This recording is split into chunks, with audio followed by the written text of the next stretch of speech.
सभी स्टूडेंट को हमारे क्लास में स्वागत है। तो आज हम पढ़ने जा रहे हैं केमिकल रिएक्शंस जो विशेषकर विद्युत धारा प्रवाह के कारण होती है, और इस चैप्टर का नाम है इलेक्ट्रिसिटी एंड केमिकल रिएक्शंस, यानी कि विद्युत धारा एवं रासायनिक प्रतिक्रियाएं। यह आपने जो पिछले चैप्टर हमने जो पढ़ा पीरियोडिक टेबल, उसके बाद रासायनिक बंधनें जिसमें इलेक्ट्रोवैलेंट बॉन्ड और कोवैलेंट बॉन्ड, यानी कि विद्युत संयोजी बंधन और सहसंयोजी बंधन। इसके बाद का जो चैप्टर है वो है आपका ये इलेक्ट्रिसिटी और केमिकल रिएक्शंस। तो इसमें हम देखेंगे कि किस तरह से रासायनिक प्रतिक्रिया अनेक प्रकार से होती है। आपको पता होगा, जैसे कि गर्म करने से भी रासायनिक प्रतिक्रिया होती है, किसी को केवल प्रकाश देने से रासायनिक प्रतिक्रिया होगी, किसी को दबाव देने से रासायनिक प्रतिक्रिया होता है। और आज हम जो पढ़ने जा रहे हैं विद्युत प्रवाह के कारण जो रासायनिक प्रतिक्रिया होती हैं उसको। और सबसे पहले हम आपको बता दें कि सबसे पहले वो पदार्थ, वो यौगिक हैं जो विद्युत प्रवाह होती है जिसके जलीय घोल या उसके पिघली हुई अवस्था से विद्युत प्रवाह हो सकती है। ऐसे पदार्थ को हम अंग्रेजी में इलेक्ट्रोलाइट्स कहते हैं, या हिंदी में विद्युत विच्छेद्य इलेक्ट्रोलाइट्स।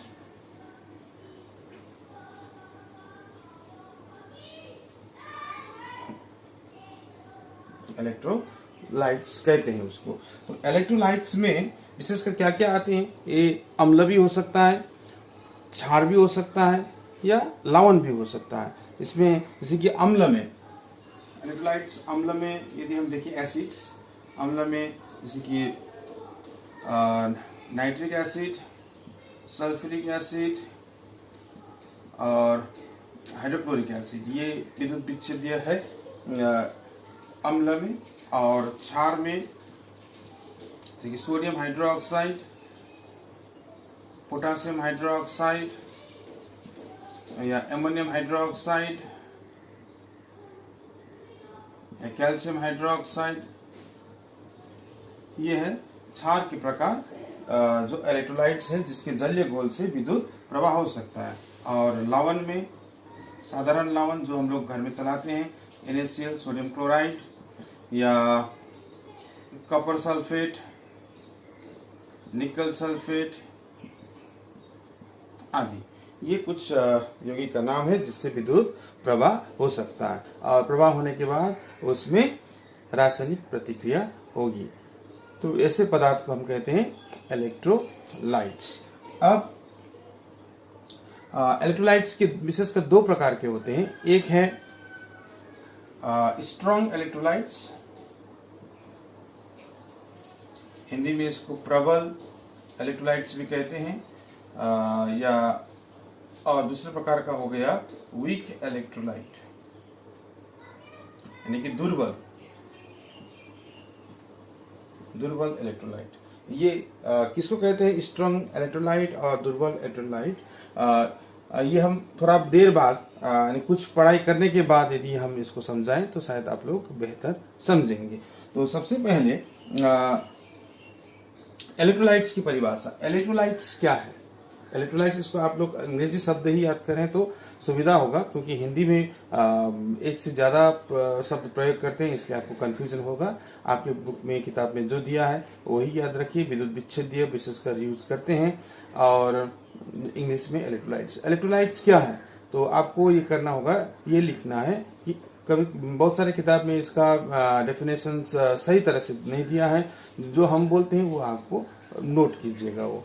तो इलेक्ट्रोलाइट्स वो यौगिक हैं जिसके जलीय घोल एवं पिघली हुई अवस्था से विद्युत प्रवाह करने पर वहां पर रासायनिक प्रतिक्रिया होगी। या आप इस तरह से लिख सकते हैं, विद्युत विच्छेद्य वो यौगिक है जिसके जलीय घोल एवं विद्युत या पिघली हुई अवस्था से विद्युत प्रवाह होती है, फलस्वरूप जिसमें रासायनिक प्रतिक्रिया होती है।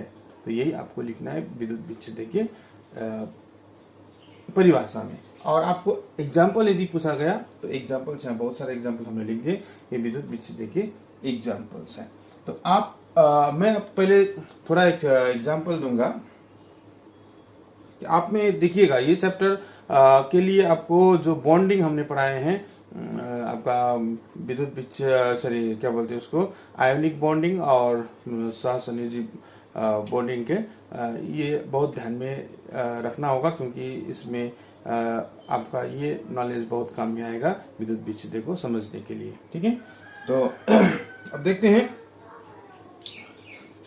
अब दूसरा आएगा इलेक्ट्रोलाइसिस या विद्युत विच्छेदन।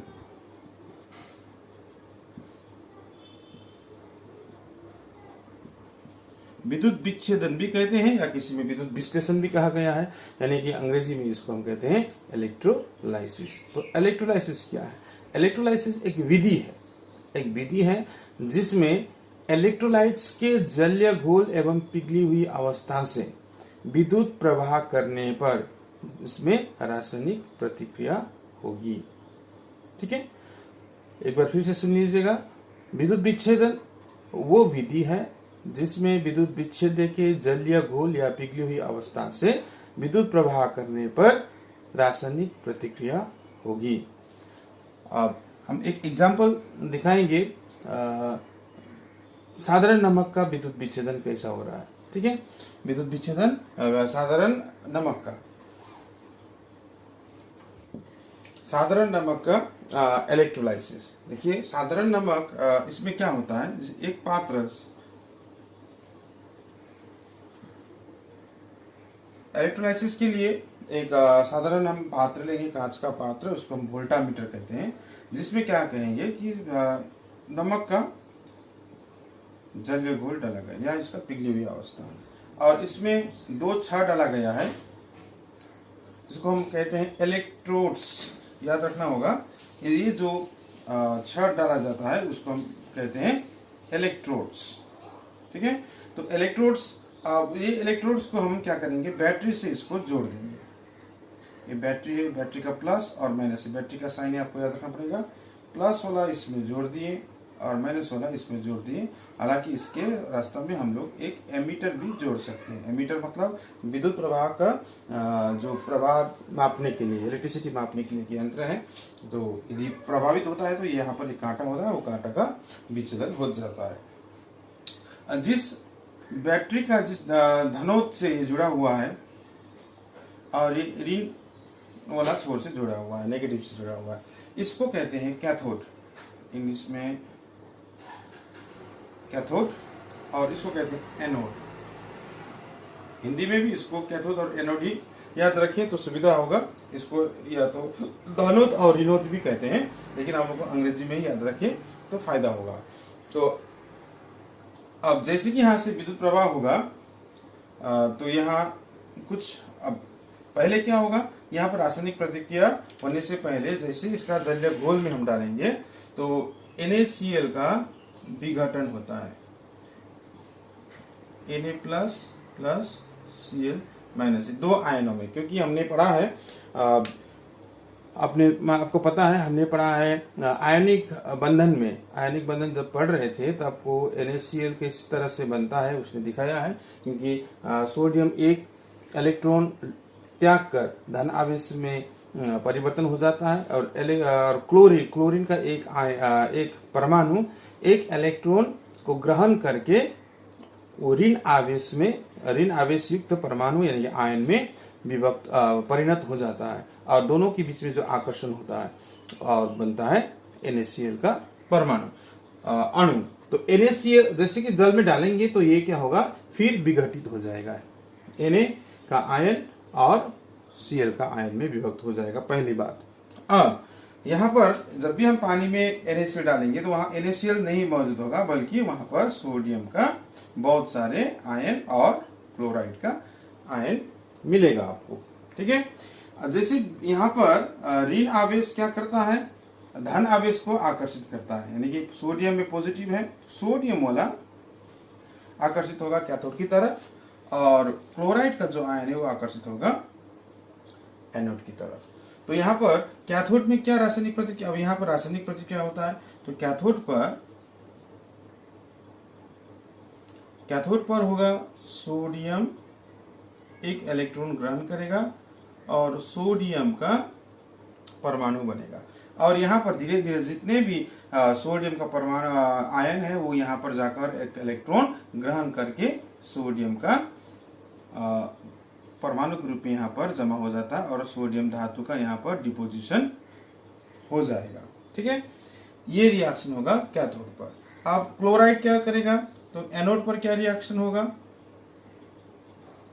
एनोड पर रिएक्शन होगा, ये क्लोराइड आयन यहाँ पर धन आवेशित है, तो धन आवेश क्या करेगा, क्लोरीन से इलेक्ट्रॉन ले लेगा, तो एक इलेक्ट्रॉन ये त्याग करती है और क्लोरीन का परमाणु बनेगा। ऐसे दो क्लोरीन का परमाणु मिलके क्लोरीन गैस बनेगा और यहाँ से क्लोरीन गैस बाहर निकल जाएगा, क्लोरीन गैस मुक्त होगा। यही है सोडियम क्लोराइड का विद्युत विच्छेदन। लेकिन विद्युत विच्छेदन के लिए आपको ये कुछ परिभाषा भी याद रखना पड़ेगा, एनोड के बारे में, कैथोड के बारे में। तो इलेक्ट्रोड, इसको इलेक्ट्रोड्स कहते हैं, एनोड और कैथोड इलेक्ट्रोड्स हैं। तो इलेक्ट्रोड्स के परिभाषा भी कभी कभी पूछा जा सकता है। तो क्या है इलेक्ट्रोड? इलेक्ट्रोड धातु की वो छड़ है जिससे इलेक्ट्रोलाइसिस के समय विद्युत विच्छेद के घोल के अंदर विद्युत प्रवेश करती है और बाहर निकलती है। ठीक है, यहाँ से प्रवेश कर रहा है विद्युत, हम विद्युत को यहाँ पर दिखाना भूल गए, यहाँ से विद्युत चला जाएगा, इधर से होते हुए यहाँ से बाहर निकल आएगा, ये विद्युत का रास्ता है। तो जिस इलेक्ट्रोड से विद्युत प्रवेश कर रही है उसको हम बोलते हैं एनोड, और जिस इलेक्ट्रोड से विद्युत बाहर निकल रहे हैं उसको कहते हैं कैथोड। ये चीज याद रखना पड़ेगा। और सबसे महत्वपूर्ण बात है, आपको ये रिएक्शंस एकदम याद रखना पड़ेगा। सबसे पहले क्या होगा, ये विघटन होगा, सोडियम क्लोराइड को सोडियम और क्लोराइड आयन में विभक्त होगा। उसके बाद कैथोड पर क्या होगा, सोडियम आकर्षित होगा और एक इलेक्ट्रॉन ग्रहण करके सोडियम का परमाणु बनेगा और यही परमाणु यहाँ पर डिपोजिट होते होते सोडियम का धातु बन जाएगा। ठीक है, और एनोड पर क्या होगा, क्लोराइड आयन आकर्षित होगा और एक इलेक्ट्रॉन त्याग करके, माइनस माने त्याग, प्लस माने ग्रहण, तो त्याग करके क्लोरीन परमाणु बनेगा। ऐसे दो क्लोरीन परमाणु मिलके क्लोरीन गैस बनके यहाँ से एनोड से बाहर निकल आएगा। ये है संपूर्ण आपका साधारण नमक का विद्युत विश्लेषण या विच्छेदन। तो सवाल पूछ सकता है कि आपका कोई भी कहीं भी, ये यहाँ से आपका फिल इन द ब्लैंक्स में पूछ सकता है, या कैथोड पर रिएक्शन पूछ सकता है, एनोड पर रिएक्शन पूछ सकता है। बहुत ही सिंपल है, एक लाइन का उत्तर होगा, लेकिन आपका जो कंसेप्ट है इसमें बहुत ही क्लियर होना चाहिए। ठीक है, तो अब देखेंगे, जैसे कि हमने बताया था इलेक्ट्रोलाइट्स दो प्रकार के होते हैं, एक है स्ट्रॉन्ग इलेक्ट्रोलाइट और दूसरा होता है वीक इलेक्ट्रोलाइट, है ना, एक प्रबल और दूसरा दुर्बल। तो स्ट्रॉन्ग इलेक्ट्रोलाइट में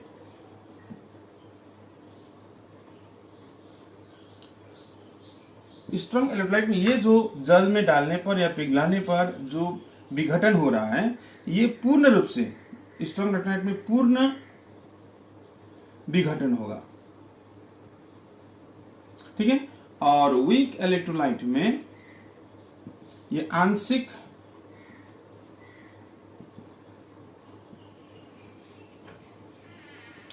विघटन होगा। ठीक है, कम ग्रुप में, जैसे कि NaCl ये पूर्ण रूप से विघटन हो जाएगा, जल में डालने पर NaCl एक भी नहीं रहेगा, संपूर्ण रूप से Na+ और Cl- रहेगा। लेकिन वीक इलेक्ट्रोलाइट में, जैसे कि एग्जांपल दिखा दूं, एसिटिक एसिड एक वीक इलेक्ट्रोलाइट है, CH3COOH, जैसे इसको पानी में डालेंगे तो ये H+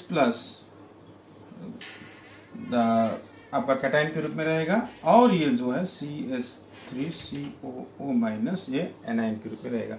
हाँ, आपको ये भी बता दो, अंग्रेजी में इसको कैटआयन और एनायन कहते हैं। धन आवेशित जो आयन होते हैं उसको कहते हैं कैटआयन, और ऋण आवेशित माइनस वाला जो आयन होता है उसको कहते हैं एनायन।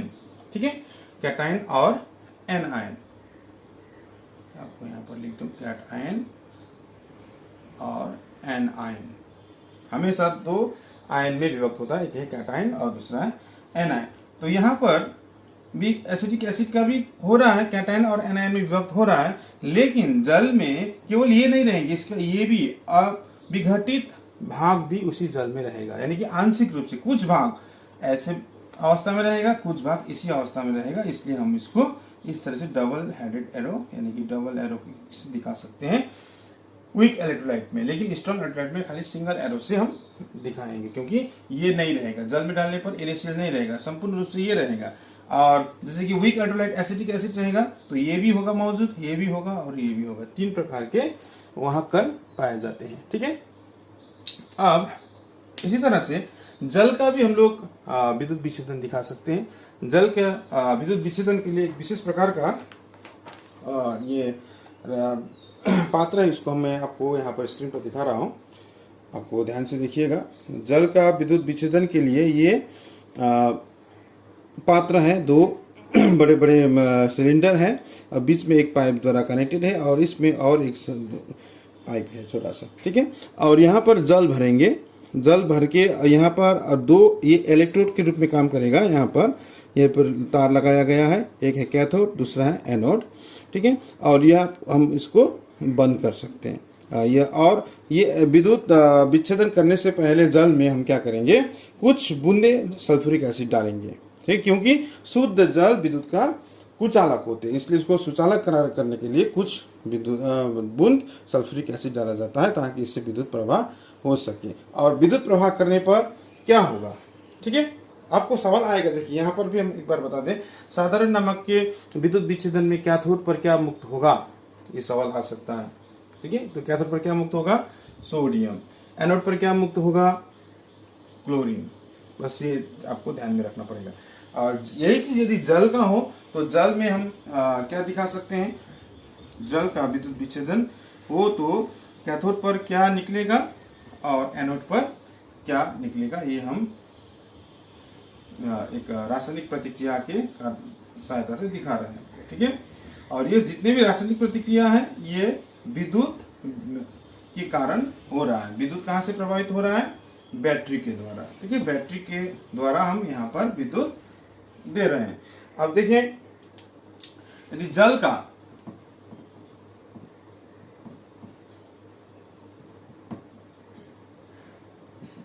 इलेक्ट्रोलाइसिस करेंगे तो सबसे पहले जल को हम 2 भाग में विभक्त करना है, एक है H+ और दूसरा है OH-। ठीक है, जल का यदि हम आयनीकरण करेंगे तो कैटायन में रहेगा हाइड्रोजन आयन और एनायन में रहेगा हाइड्रोक्सिल आयन। अब कैथोड पर क्या होगा, कैथोड पर होगा, ये जाएगा कैथोड पर H+ है ना, प्लस वाला हमेशा कैथोड पर जाएगा तो H+ जाके एक इलेक्ट्रॉन लेगा और ये हाइड्रोजन परमाणु में बनेगा और ऐसे 2 हाइड्रोजन परमाणु मिलके क्या बनेगा, हाइड्रोजन गैस। ठीक है, और एनोड पर क्या होगा, एनोड पर जाएगा OH- और ये एक इलेक्ट्रॉन त्याग करेगा और क्या बनेगा, OH एक अणु के रूप में। ऐसे 2 OH अणु मिलके जल और एक ऑक्सीजन का परमाणु मिलेगा। ऐसे 2 ऑक्सीजन के परमाणु मिलके क्या बनेगा, ऑक्सीजन का अणु बनेगा। यानी कि कैथोड पर क्या मुक्त होगा, ऑक्सीजन गैस मुक्त होगा और एनोड पर ऑक्सीजन गैस होगा और कैथोड पर हाइड्रोजन गैस मुक्त होगा। और हमेशा यदि हम यहाँ पर ये इसलिए रखा गया है इस प्रकार का, जैसे कि ये एनोड है, यहाँ पर ऑक्सीजन गैस निकल आएगा ऊपर और यहाँ पर हाइड्रोजन गैस निकल आएगा। ठीक है, तो ये बंद है और यदि हम हाइड्रोजन गैस और ऑक्सीजन गैस का यदि तुलना देखिए आयतन में, तो हमेशा हाइड्रोजन गैस ऑक्सीजन के 2 गुना होता है। ठीक है, ऑक्सीजन और हाइड्रोजन 2:1 में ऑक्सीजन 1 और हाइड्रोजन का 2 भाग रहेगा। हाइड्रोजन और ऑक्सीजन का यदि हम देखें तो ये 2:1 के आयतन में मुक्त होंगे। ठीक है, उसके बाद और एक तीसरा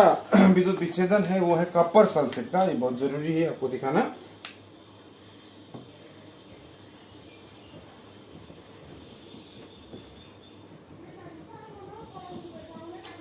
कॉपर सल्फेट CuSO4 में हम क्या करेंगे कि एक पात्र जो है, विशेष पात्र लेंगे तो इसमें कॉपर सल्फेट का घोल डालेंगे CuSO4 और यहाँ पर जो इलेक्ट्रोड होगा वो भी तांबा का होगा और जो कैथोड होगा वो भी कॉपर का ही होगा। और यहाँ से हम बैटरी से प्लस माइनस यहाँ पर जोड़ दे रहे हैं।